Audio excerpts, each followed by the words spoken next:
Romana, um amor com um sentimento profundo, natural e de ternura, com compaixão, com perdão. Em Salmo 118 e 136, está narra a história de revelação de Deus e depois de cada estrofa, para repetir, Kiko, su amor está eterno.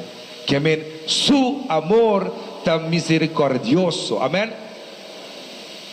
Essa aqui está mostra como Deus quer salvar cada um de nós.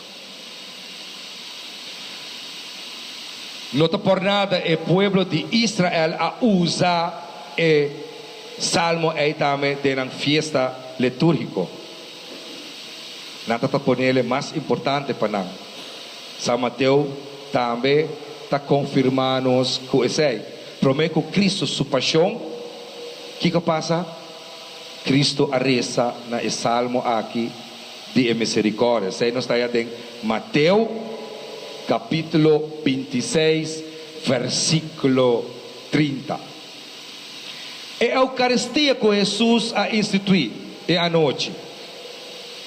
Está acto de supremo revelação na Kiko, na luz de misericórdia.